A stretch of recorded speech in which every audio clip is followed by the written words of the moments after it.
Allez, salut l'équipe, donc trade récap sur l'SP500.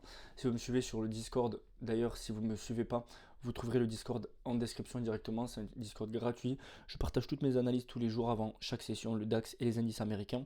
Et aujourd'hui, j'ai pris une position sur le SP500. Alors, tu vas voir que cette position, j'ai pas pris d'argent parce que j'ai eu un bug de cotation, donc je suis sorti directement à BE. Je suis rentré beaucoup trop haut, donc ce qui fait que mon ratio risk-reward n'était plus autant avantageux. Et quand on rentre en scalping, euh, on aime bien, enfin je dis scalping mais c'est du très court terme, si mon prix d'entrée est déjà quelques pips plus haut, c'est beaucoup plus avantageux, tout ce qui est pour mettre le BE, etc. Ok.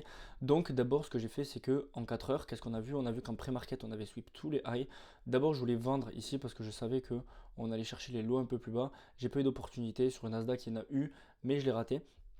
Donc, une fois qu'on est venu en bas, qu'on est venu sweep ces lows, qu'on est venu dans ce fair value gap ici, tu peux voir qu'en 4 heures, on a pris également des lows, ce low ici, ce low ici.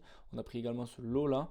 Et tu peux voir qu'on a également réagi sur ce fair value gap et que la bougie, tu peux voir que la bougie à 15 heures ici a clôturé au-dessus de au-dessus de ces highs aussi, tu vois que la clôture est magnifique. Donc, ce qui montre qu'on les respecte, que c'est un sweep, mais aussi au-dessus de ce fair value gap. Ok, tu peux voir qu'ici, si tu l'as pas encore vu, on a aussi un fair value gap là qui avait réagi plusieurs fois. Et là, on clôture au-dessus. Si on avait clôture en dessous, c'était pas un sweep, mais c'est une cassure. Là, on le respecte, donc c'est magnifique. Le fair value gap est respecté. Je suis ensuite allé en plus petite unité de temps. Tu peux voir qu'en 1 heure, la bougie de 16 heures a directement sweep le low de la bougie de 15 heures. Ok. Pareil, en 15 minutes, on a sweep en bas. On a sweep, je pense, aussi en 5 minutes. Tu peux voir que cette bougie a tout pris. Et en fait, c'est au moment où j'ai eu cette bougie-là que je me suis dit, il y a peut-être quelque chose à faire. Donc, ce que j'ai fait, c'est que j'ai regardé si on avait des fair value gap à inverser. Et honnêtement, on n'en avait pas. Ce qui me plaisait déjà avec le SP500, c'est que le fair value gap en 15 minutes, en général, il y a des gaps en 15 minutes qui gênent. Là, le plus proche était ici. Ok, donc tu vois que le bas de ce gap était ici. Là, on en avait un petit, mais c'était pas pertinent.